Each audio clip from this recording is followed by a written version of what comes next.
Bonjour à toutes et à tous et bienvenue dans notre nouveau podcast sur 8e étage. Cette semaine, notre journaliste Jack Faraday nous a livré un reportage poignant sur la chasse aux sorcières qui fait toujours des victimes en Inde. Ce n'est pas la première fois sur 8e étage que nous abordons la question de la condition de la femme indienne à travers des reportages.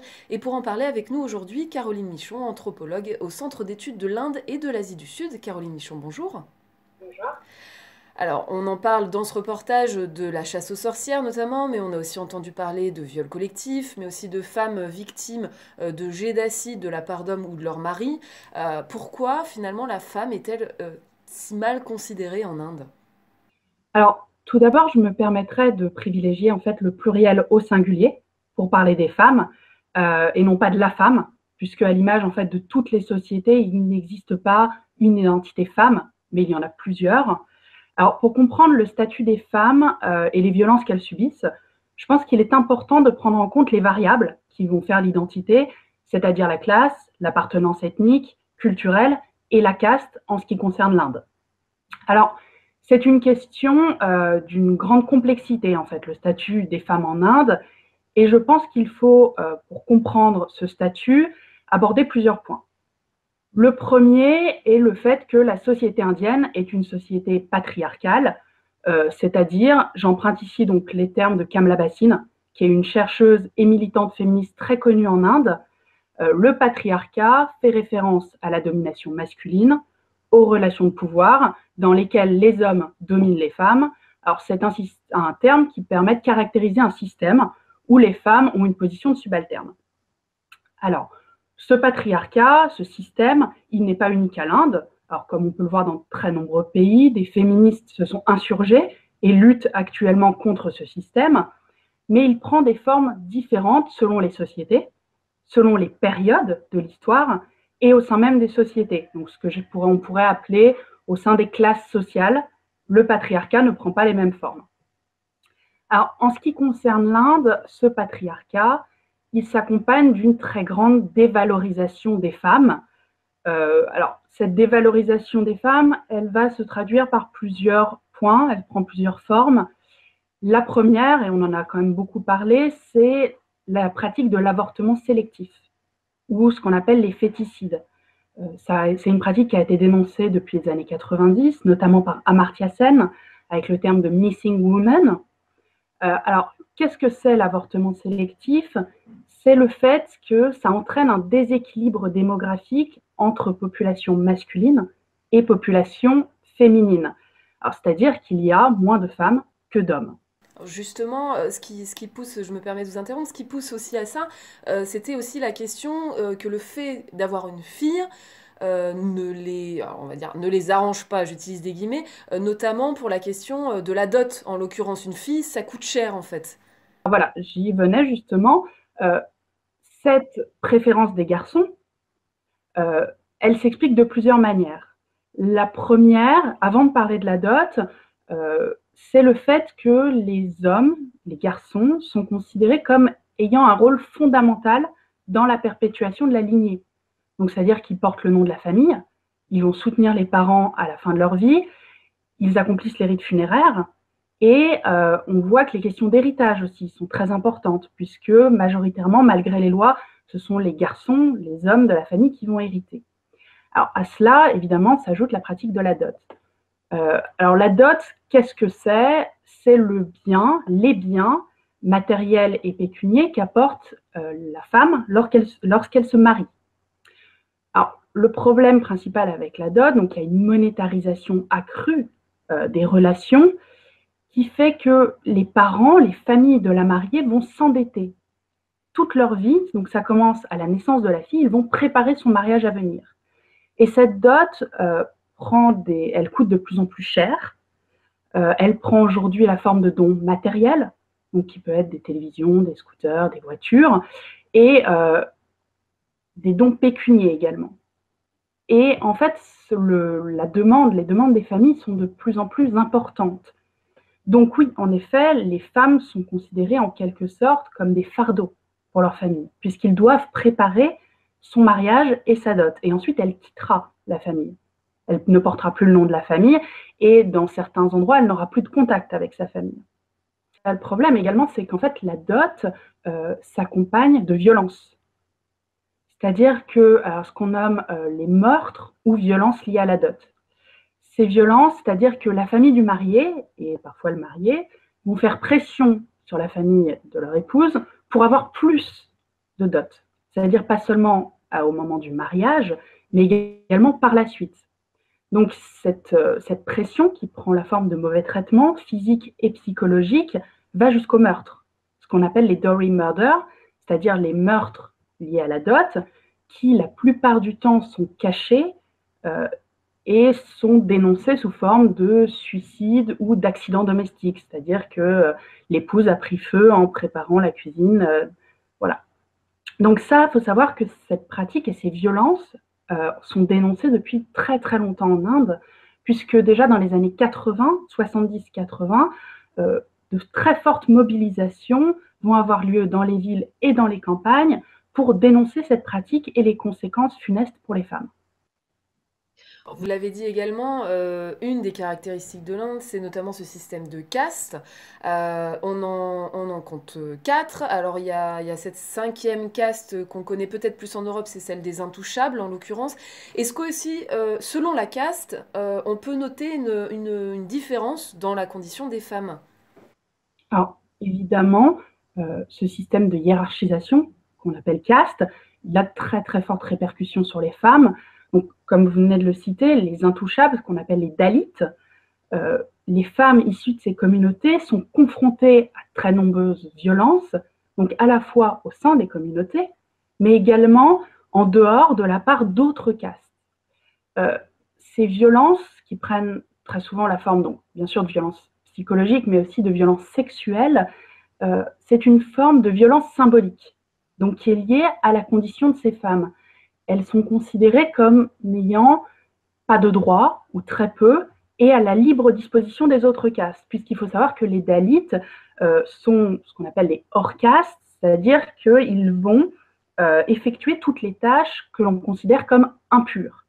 Et parfois même, dans certains villages, ils ne résident pas au sein même du village, mais en dehors. Ils n'ont pas le droit de manger avec les autres castes, ils n'ont pas le droit d'utiliser la même eau, et donc les femmes, comme dans en fait toutes les violences intercastes, interclasses, interreligions, sont les premières touchées. Mais les Dalits ne sont pas, faut savoir, les seuls touchés, évidemment, puisque la caste, elle, dicte la conduite des groupes sociaux, ce qu'ils peuvent faire, ce qu'ils ne peuvent pas faire, et comment ils interagissent entre eux. Et les femmes, elles se trouvent assujetties à des normes de conduite au sein de ces castes, c'est-à-dire qu'il y a des normes de conduite spécifiques. Et comme les femmes sont considérées comme les dépositaires de l'honneur de cette caste, de la famille, elles vont être les premières victimes et de ce qui est toutes les violences et soumises le plus fortement aux règles. Alors qu'est-ce qu'on doit comprendre que les femmes de la caste, par exemple des brahmanes, qui est la caste la plus élevée socialement, sont aussi finalement peuvent être tout autant victimes de violences que celles qui sont des intouchables finalement? Tout à fait. Après, la forme des violences n'est pas la même, mais il faut savoir que les violences ne sont pas que des violences intercastes, c'est-à-dire qu'il y a les violences dans la sphère publique et les violences dans la sphère privée.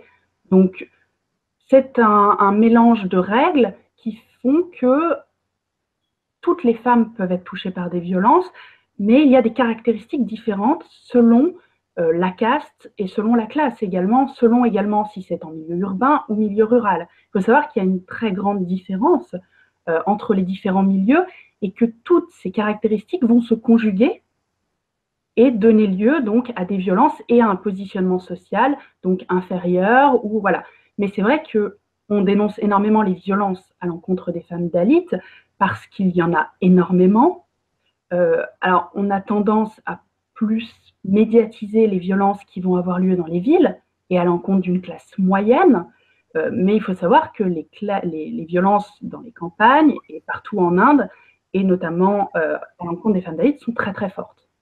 Alors justement aussi en termes géographiques, est-ce qu'on peut noter une différence entre le nord de l'Inde et le sud de l'Inde, ou est-ce que finalement ça se rejoint? Alors, on aperçoit une différence, que ce soit dans les pratiques de l'avortement sélectif, du taux de scolarisation, de la mobilité des femmes. Donc, il y a une différence qui, selon les thèses, serait liée à la fois à l'histoire des États, des fédérations, comment elles se sont développées, à la manière dont l'économie s'est mise en place, le type d'économie, la culture également, et le rôle de l'État, c'est-à-dire comment l'État s'est investi dans ces questions de droits des femmes, d'autonomie, de travail. Alors, cependant, en fait, ces différences ne sont pas si nettes que ça. C'est-à-dire que, par exemple, l'avortement sélectif, on se rend compte que le sexe ratio, c'est-à-dire plus d'hommes que de femmes, est plus fort dans le nord de l'Inde. Pourtant, il y a certains États du Sud qui sont également touchés par ça. L'État comme le Kerala, par exemple, est un État avec un très fort taux de scolarisation des femmes. Pourtant, il y a énormément de violence dans cet État. Donc, les différences ne sont pas si nettes et ne se regroupent pas forcément. C'est-à-dire, la scolarisation ne va pas avec moins de violence ou moins d'avortements sélectifs. Donc, il est peut-être plus important, à mes yeux, de regarder et de comparer à l'échelle des fédérations pour voir ces différences. Par exemple, on ne peut pas dire qu'il n'y a pas de crimes dans le Sud par rapport au Nord. Pourtant, les crimes dans le Nord vont être plus médiatisés. Donc voilà, c'est important de prendre en compte tous ces éléments pour comprendre ce qu'il en est. Ok, alors, j'ai été faire un petit tour sur le site du National Crime Records Bureau. Donc, c'est du ministère des Home Affairs. Juste pour en citer quelques-uns, parce qu'il y en a un peu beaucoup, hein. Si je prends par exemple des chiffres entre 2005 et 2015, des cas de viol rapportés, par exemple. Donc en 2005, c'était 18 359, 2015, 34 651. Alors légère baisse quand même, je précise, entre 2014 et 2015. Et on voit, je ne vais pas repréciser les autres, mais on voit ce genre d'augmentation sur les violences des maris envers leurs femmes, sur les violences envers les femmes. Est-ce qu'il y a réellement une augmentation ou est-ce que c'est plus qu'il y a de plus en plus de femmes qui osent rapporter ces violences? Alors, c'est vrai que depuis quelques années, et particulièrement depuis 2012, à la suite du viol et du meurtre d'une étudiante dans la ville de New Delhi, la question des violences à l'encontre des femmes en Inde s'est internationalisée. C'est-à-dire qu'on en a beaucoup parlé en Occident et en Inde. Il y a eu d'ailleurs énormément de mobilisation après ce crime. Néanmoins, il faut savoir que ces questions de violence, c'est au cœur des préoccupations nationales depuis très longtemps, notamment par le travail d'organisations militantes féministes. Donc, on peut, depuis le début du siècle dernier. Alors, Delhi est particulièrement pointée comme étant la capitale du viol. Et on se souvient du discours de Sheila Dixit juste après le meurtre de décembre 2012, donc elle est la chef du gouvernement de New Delhi, qui, tout en regrettant cette appellation, reconnaissait le fait qu'il y avait un problème dans la ville de New Delhi, mais aussi un problème national. Alors, je pense qu'il faut, en fait, dans cette question d'augmentation du nombre de viols à l'encontre et de violences sexuelles à l'encontre des femmes, il faut nuancer la chose sans toutefois cacher, en fait, ce qui se passe réellement. Alors, en effet, on aperçoit une augmentation dans les chiffres. Alors, qu'est-ce que nous dit cette augmentation ? Elle pourrait soit nous dire qu'en effet, il y a plus de crimes. Alors, il faudrait trouver une explication à cela. Soit l'explication aujourd'hui la plus plausible, c'est le fait que la honte qui accompagne les victimes, cette honte des violences sexuelles, tend à diminuer. Parce qu'on en a beaucoup, on parle énormément de ce qui se passe, et que la honte a été déplacée de la victime aux auteurs des crimes. Donc ça, il faut savoir que c'est un élément. Néanmoins, il faut savoir que les plaintes pour violences sexuelles diffèrent en nombre en fonction de l'espace, de la localité, c'est-à-dire dans les villes et les campagnes, entre le nord et le sud, entre les États. Voilà, il faut savoir qu'il est peut-être plus simple pour certaines femmes de porter plainte au sein des villes qu'au sein des campagnes. La deuxième chose, il faut savoir que ce chiffre, qu'est-ce qu'il représente réellement, ce chiffre ? On pense qu'il est le sommet de l'iceberg, c'est-à-dire qu'il ne représente pas toute l'étendue des crimes qui se déroulent en Inde. Donc, parce qu'il reste quand même, c'est très très dur pour les femmes de porter plainte. Il y a quand même si le tabou diminue, tend vraiment à diminuer, ce n'est toujours pas facile pour les femmes de porter plainte. Donc voilà, ces chiffres, est-ce qu'il y a vraiment une augmentation? On ne sait pas vraiment, sachant qu'en plus, il faut savoir que le viol marital et les violences au sein des foyers ne sont toujours pas reconnus par la loi. Donc on ne dénonce que les crimes qui se passent à l'extérieur du foyer. Donc voilà, ces chiffres, qu'est-ce qu'ils nous disent vraiment? Ils nous apportent plutôt des informations sur l'évolution de la société, plus que sur les crimes en eux-mêmes. Ouais, donc finalement, il y a encore beaucoup de choses qu'on ne sait pas forcément.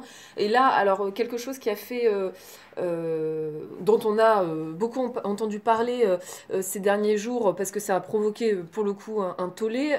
Donc l'Inde, c'était la semaine dernière, hein, si je ne me trompe pas, fêtait Holi, donc le festival des couleurs. C'est un moment festif, mais qui est aussi synonyme de débordement en Inde. Et à New Delhi, des étudiantes ont été confinées au sein de leur faculté pour cause de risque d'agression sexuelle, c'est ce qui leur a été dit. Est-ce que le problème est à ce point impossible à enrayer qu'on puisse se dire la solution c'est de les confiner finalement? Alors, c'est vrai qu'on a beaucoup entendu parler de cette mesure, notamment parce qu'il y avait des occidentales, en fait, dans ces jeunes étudiantes qui ont été confinées. Alors, je pense, et cela est mon avis, hein, que cette mesure est un palliatif. C'est un palliatif qui ne fonctionne pas et qui montre bien que la question des violences à l'encontre des femmes n'est pas réglée. Puisqu'en fait, au lieu de s'attaquer aux sources de ces violences, le gouvernement et la société vont limiter la liberté et le droit des femmes pour les protéger. Alors, en effet, Holi, c'est une célébration au cours de laquelle il y a très nombreux citoyens dans la ville, ils vont être ensemble dans les rues, et il y a énormément d'agressions. Mais est-ce que la solution est vraiment de cloîtrer ces femmes plutôt que de faire de l'information? D'ailleurs, la déclaration de la ministre indienne des femmes pour justifier ces demandes était: lorsque l'on a 16 ou 17 ans, on est très stimulé par ces hormones. Donc, dans le but de protéger les jeunes filles des poussées d'hormones des garçons, des mesures ont été prises.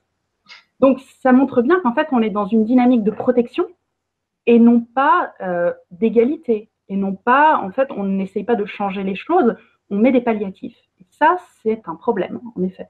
On pourrait prendre un autre exemple, le ministre de la Culture et du Tourisme qui enjoignait les touristes femmes à ne pas porter de jupe pour leur propre sécurité, hein, c'était ce qui était dit, et il mettait en avant le fait qu'il y a une différence culturelle à prendre en compte. Alors est-ce qu'il y a vraiment cette différence culturelle ou est-ce que, comme vous le disiez, c'est plus une solution palliative pour éviter de s'attaquer au cœur du problème? Alors là, moi, je vais m'appuyer plutôt sur ce que j'ai pu lire au sein de Facebook, des blogs, des féministes et des mouvements de femmes qui ont contesté. En fait, il y a eu une forte critique après ce discours. La critique porte en fait plus sur la forme que sur le fond. C'est-à-dire que, en effet, les touristes, si elles portent, prenons exemple des jupes, parce que c'est ce qui a été énoncé, risquent de se faire remarquer, peuvent être confrontés à des actes malveillants. Mais est-ce qu'on peut vraiment excuser ces pratiques par l'argument de la culture? Alors, ce qui est ressorti des débats, c'était que faire valoir en fait la différence culturelle, ce n'est pas vraiment légitime. Ce n'est pas légitime. Pour ma part, par exemple, je ne suis pas de celle qui pense que l'habit fait le crime. Donc, c'est en effet l'argument, le système patriarcal et la violence à l'encontre des femmes qu'il faut dénoncer et non pas le fait que des femmes seraient habillées de telle sorte ou de telle sorte. En fait, en utilisant l'argument culturel, le gouvernement, sous certains aspects, il va légitimer le système patriarcal.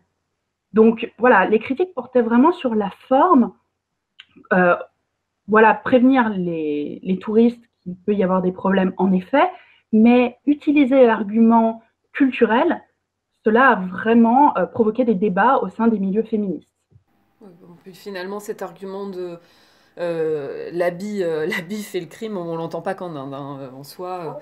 C'est- pour revenir un petit peu sur notre reportage, en l'occurrence, donc c'est une femme qui a créé une association pour protéger donc les sorcières.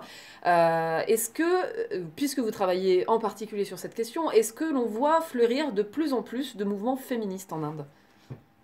Alors, le mouvement féministe en Inde, alors entendu en son sens large, hein, c'est-à-dire les organisations qui œuvrent pour l'égalité et contre les violences, puisque le terme féminisme fait débat, mais comme partout. Alors, ce mouvement féministe, il n'est pas récent du tout.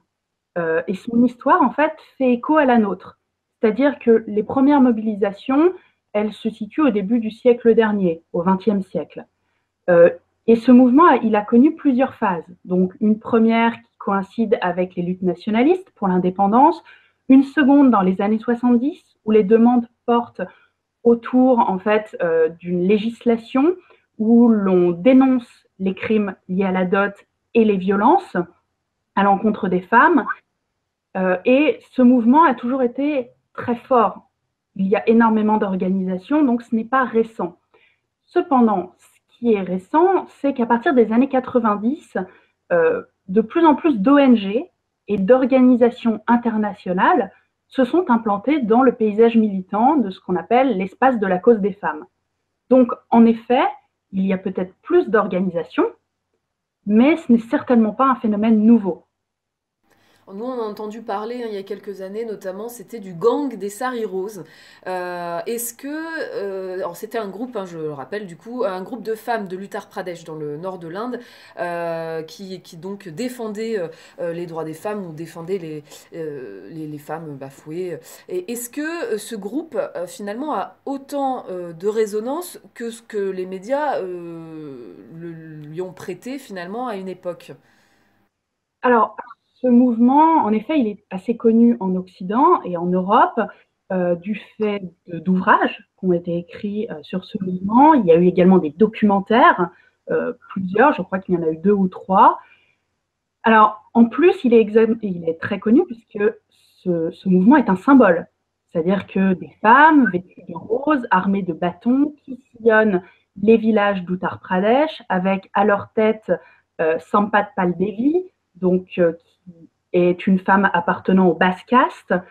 Ces femmes, on estime leur nombre à peu près à 100 000.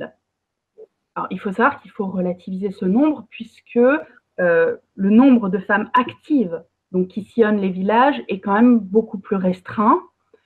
Ce mouvement de femmes, il est connu en Inde, mais il n'a peut-être pas autant d'audience qu'il a pu avoir en Europe.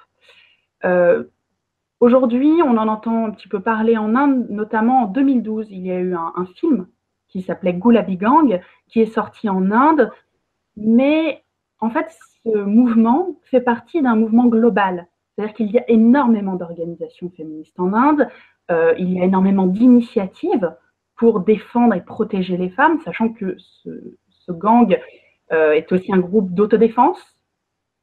Donc, disons qu'il n'a peut-être pas autant de visibilité en Inde qu'en Occident. Et évidemment, en plus, c'est en Uttar Pradesh. Donc, il faut savoir que, par exemple, moi, je travaille sur la ville de New Delhi. Entre l'Uttar Pradesh et New Delhi ou entre le Sud, évidemment, les gens ne sont pas informés de la même manière. On a parlé également, alors là, sur le coup, sur 8e étage, hein, on avait réalisé un autre reportage sur l'association Sheroes qui proposait donc une nouvelle vie aux femmes qui avaient été défigurées par l'acide. En l'occurrence, à la tête de cette organisation, c'était un homme. Et puis, dans les personnes qui avaient été rencontrées, c'était des hommes ou un homme, hein, en l'occurrence, qui s'occupaient des démarches juridiques, que ce soit pour faire reconnaître ce que la personne avait subi, hein, aussi tout simplement, voire pour enclencher des procédures de divorce. Est-ce que finalement le problème ne viendrait pas aussi de l'image que les femmes ont également d'elles-mêmes? Alors, je vais vous parler de ce que je connais, donc lié plutôt à la ville de New Delhi pour ma part. Euh, Dans la majorité des cas, ce sont des femmes qui sont à la tête des organisations et qui mènent les démarches. Donc, je ne suis pas sûre qu'il soit question de l'image des femmes ou de leur capacité à mener des combats. À New Delhi, en effet, il y a 2 associations d'aide aux victimes d'attaques à l'acide, et ces 2 associations ont été créées par des hommes. Alors, il pourrait être intéressant de se poser la question pourquoi, quand la majorité des organisations féministes sont menées, créées par des femmes et sont majoritairement féminines, pourquoi les organisations de victimes d'attaques à l'acide sont menées par des hommes? Je ne peux pas vraiment vous répondre, mais cette question de savoir si les hommes, comment ils peuvent s'engager au sein des luttes féministes et est-ce qu'ils sont présents, ça c'est au cœur des débats actuels, en effet. Dans la ville de New Delhi, quelques organisations féministes d'hommes commencent à se développer et cette question de l'entrée des hommes dans les mouvements de lutte pour le droit des femmes est une question actuelle. Alors parce que bah justement, j'imagine que ça doit être bon signe quelque part d'avoir aussi des hommes qui s'engagent dans ces organisations, puisque comme vous le disiez, ce qu'il faut c'est vraiment alors éduquer, c'est peut-être pas le bon mot, mais en tout cas ces hommes leur apprendre. Ça passe aussi par eux, quoi, quelque part, de leur apprendre que bah non, ce système patriarcal ne peut pas en tout cas perdurer de cette manière-là, sous cette forme-là. En effet, et en fait, c'est l'argument majoritaire aujourd'hui, puisque si certaines organisations féministes ou de femmes décident de rester non mixtes, donc uniquement avec des femmes, à l'image des organisations en fait qui se sont développées dans les années 80, qui étaient autonomes et non mixtes, donc qui étaient des espaces pour les femmes, pour valoriser leur parole et pour leur permettre de prendre la parole. De plus en plus, on voit se développer des organisations qui s'ouvrent aux hommes et qui considèrent que les changements ne pourront pas avoir lieu si les hommes ne sont pas intégrés aux démarches. Donc évidemment par ce qu'on pourrait dire par l'éducation, mais également par la sensibilisation à cette cause des femmes. Et c'est pour ça que beaucoup d'organisations tentent de mobiliser principalement des étudiants mais également des hommes de toutes parts pour qu'ils s'engagent dans la lutte contre les violences. On l'a- Et pour l'égalité, oui. On l'a dit tout à l'heure, hein, donc vous réalisez une thèse pardon, sur les mouvements féministes à New Delhi. Au vu de ce que vous avez pu constater, étudier, est-ce que l'on peut euh, espérer voir une évolution sensible dans la condition des femmes sur peut-être, je sais pas, les prochaines années? Alors on peut que le souhaiter, tout d'abord. Euh, c'est une question, c'est très difficile de répondre à ce genre de questions. Il faut savoir que les mouvements de femmes et féministes sont très féconds et très dynamiques en Inde. Euh, Après, l'histoire nous a toujours surpris, donc je pense qu'il faut attendre de voir. Au vu des évolutions de l'Inde, donc sociales, politiques et économiques, on ne sait pas vraiment aujourd'hui ce qui va être les prochaines années. Néanmoins, on voit quand même déjà des changements et des évolutions. Le plus significatif, c'est la médiatisation et le fait que l'on parle de ce qui se passe, on parle des violences à l'encontre des femmes, du manque d'égalité. Voilà, donc petit à petit, ça fait son chemin, mais vous dire si vraiment il y aura une évolution et des changements dans les années qui vont venir, je ne peux pas vraiment vous répondre. Bon, en tout cas, au moins en parler et puis pas nécessairement en parler uniquement parce qu'il y a des occidentales impliquées, comme vous le disiez, où on en a entendu parler pour Oli, notamment pour ça, finalement. Alors oui, on en a entendu parler en Occident, c'est-à-dire qu'en Inde, on entend parler quand même, enfin, il faut savoir qu'on entend plus parler de ce qui se passe dans les villes, dans les milieux urbains, que dans les campagnes, mais c'est vrai que ce qui s'est passé à Oli avait également été médiatisé en Inde. Donc, continue à parler et à médiatiser, mais de manière générale, effectivement, pour bien montrer que c'est le cas partout. Bien, merci beaucoup, en tout cas, Caroline Michon, d'avoir accepté de participer à ce podcast. Merci à vous. Et puis, quant à tous nos internautes, je vous dis à la semaine prochaine pour un nouveau podcast sur 8e étage.